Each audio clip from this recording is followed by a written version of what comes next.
ಏನು ಸೌದಿ ಅರೇಬಿಯಾದಲ್ಲಿ ಮೆಕ್ಕಾದಿಂದ ಮೆಕ್ಕಾದಿಂದ ಮದೀನೆಗೆ ತೆರಳುತ್ತಿರುವಂತಹ ವೇಳೆ ಒಂದು ಬಸ್ ದುರಂತ ಆಗಿತ್ತಲ್ಲ, ಆ ದುರಂತದಲ್ಲಿ ಭಾರತೀಯರು ಸಾಕಷ್ಟು ಜನ ಸಾವನ್ನಪ್ಪಿದ್ರು.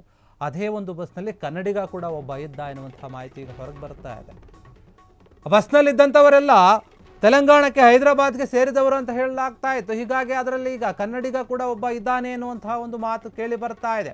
ಹುಬ್ಬಳ್ಳಿಯ ಒಂದು ಗಣೇಶ ಪೇಟೆ ನಿವಾಸಿ ಅಬ್ದುಲ್ ಗಣಿ ಶಿರಹಟ್ಟಿ ಮೃತಪಟ್ಟಿದ್ದಾರೆ ಅಂತ ಹೇಳಲಾಗ್ತಾ ಇದೆ. ಹಲವು ವರ್ಷಗಳಿಂದ ಈತ ದುಬೈನಲ್ಲೇ ಕೆಲಸ ಮಾಡಿಕೊಂಡಿದ್ದ ಅಬ್ದುಲ್. ದುಬೈನಿಂದ ಉಮ್ರಾ ಒಂದು ಯಾತ್ರೆಯನ್ನು ಕೂಡ ಹೋಗಿದ್ದ ಉಮ್ರಾ ಯಾತ್ರೆಗೆ ಈತ. ಆ ಸಮಯದಲ್ಲಿ ಈ ಘಟನೆ ಆಗಿದೆ. ಭಾರತದಿಂದ ಬಸ್ನಲ್ಲೇ ಏನು ತೆರಳಿದ್ರಲ್ಲ, ಅದರಲ್ಲಿ ಅಬ್ದುಲ್ ಗಣಿ ಕೂಡ ಇದ್ದ ಎನ್ನುವಂತಹ ವಿಚಾರ. ಮೆಕ್ಕಾದಿಂದ ಮದೀನಾಗೆ ತೆರಳುವಂತಹ ವೇಳೆ ಏನು ಒಂದು ಬಸ್ ದುರಂತ ಆಯಿತು, ಘಟನೆ ಆಯಿತು. ಆ ಘಟನೆಯಲ್ಲಿ ಕರ್ನಾಟಕದ ಒಬ್ಬರು ಕೂಡ ಇದ್ದಾರೆ ಅಂತ. ಮೃತ ಅಬ್ದುಲ್ ಗಣಿಗೆ ಒಬ್ಬರು ಹೆಂಡತಿ, 3 ಜನ ಹೆಣ್ಮಕ್ಳು, ಒಬ್ಬ ಹುಡುಗ ಮಗ ಕೂಡ ಇದ್ದಾನೆ. ಹುಬ್ಬಳ್ಳಿಯ ಗಣೇಶಪೇಟೆಯಲ್ಲಿ ಕುಟುಂಬಸ್ಥರ ಆಕ್ರಂದನ ಮುಗಿಲುಮುಟ್ಟಿದೆ. ಈ ಒಂದು ವಿಚಾರವಾಗಿ ಕಾಂಗ್ರೆಸ್ ಜಿಲ್ಲಾಧ್ಯಕ್ಷ ಅಲ್ತಾಫ್ ಅವರು ಮನವಿ ಕೂಡ ಮಾಡಿದ್ದಾರೆ, ಭೇಟಿ ಮಾಡಿದ್ದಾರೆ. ಮತ್ತು ಸಂತೋಷ್ ಲಾಡ್ಗೆ ಕಾರ್ಮಿಕ ಸಚಿವ ಅವರಿಗೆ ಮನವಿ ಮಾಡಿದ್ದಾರೆ, ಸಹಾಯ ಮಾಡಿ ಇದಕ್ಕೆ ಸಂಬಂಧಪಟ್ಟ ಹಾಗೆ ಅಂತ.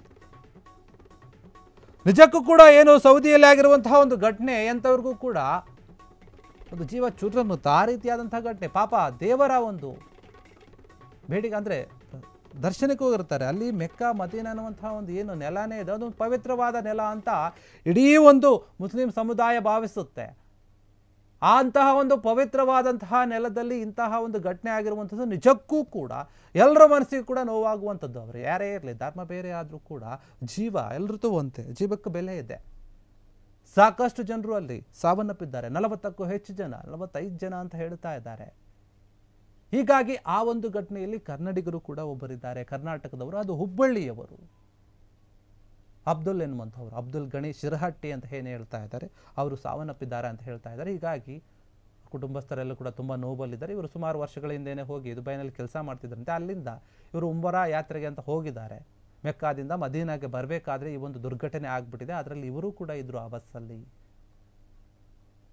ಆ ಒಂದು ಬಸ್ಸಲ್ಲಿ ಏನು ಸಾವನ್ನಪ್ಪಿದವರೆಲ್ಲರೂ ಕೂಡ ಭಾರತೀಯರೇ ಅಂತ ಹೇಳ್ತಾ ಇದ್ದಾರೆ. ಆ ಭಾರತೀಯರಲ್ಲಿಯೂ ಕೂಡ ಹೈದರಾಬಾದ್ನವರು ಸಾಕಷ್ಟು ಜನ ಇದ್ರು ಅಂತ ಹೇಳ್ತಾ ಇದ್ರು. ಈಗ ಕರ್ನಾಟಕದವರು ಕೂಡ ಒಬ್ರು ಇದ್ದಾರೆ ಅಂತ ಹೇಳಲಾಗ್ತಾರೆ. ನೀವು ಫೋಟೋದಲ್ಲಿ ಗಮನಿಸ್ತಾ ಇದ್ದೀರಾ, ಅವರೇ ಅಬ್ದುಲ್ ಗಣಿ ನಬಿ ಏನಿದ್ದಾರೆ, ಅಬ್ದುಲ್ ಗಣಿ ಶಿರಹಟ್ಟಿ ಅಂತ ಏನಿದೆ, ಇವರೇ. ಅವರೆಲ್ಲರೂ ಕೂಡ ಈಗ ಕುಟುಂಬಸ್ಥರು ಕಳೆದುಕೊಂಡು ತುಂಬ ನೋವಲ್ಲಿ ದುಃಖಿಸ್ತಾ ಇದ್ದಾರೆ. ಈ ಒಂದು ವಿಚಾರವಾಗಿ ಸಂತೋಷ್ ಲಾಡ್ಗೆ ಕೂಡ ಮನವಿ ಮಾಡಲಾಗಿದೆಯಂತೆ, ನಮಗೆ ಸಹಾಯ ಮಾಡಿ ಈ ಒಂದು ದುರ್ಘಟನೆ. ಯಾಕಂದರೆ ಅವರ ಒಂದು ದೇಹ ಏನಾದರೂ ಸಿಕ್ಕರೆ ಅವ್ರನ್ನ ಇಲ್ಲಿ ಇಂಡಿಯಾಗೆ ತರೋದು ಅಥವಾ ಮತ್ತೊಂದು ರೀತಿಯಲ್ಲಿ ನಮಗೆ ಸಹಾಯ ಮಾಡಿ ಅಂತ ಕೇಳ್ಕೊಳ್ತಾ ಇದ್ದಾರೆ.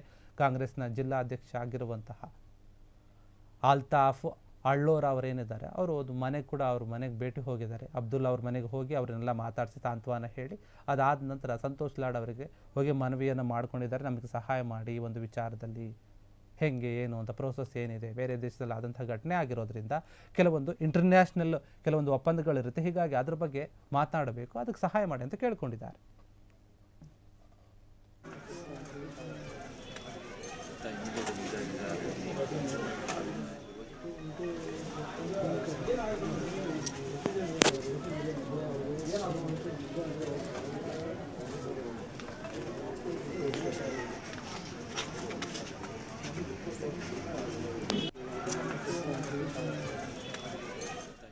ಕ್ಷಣ ಕ್ಷಣದ ಸುದ್ದಿಗಳಿಗಾಗಿ ಫ್ರೀಡಂ ಟಿವಿ ಸಬ್ಸ್ಕ್ರೈಬ್ ಮಾಡಿ, ಲೈಕ್ ಮಾಡಿ ಹಾಗೂ ಫಾಲೋ ಮಾಡಿ.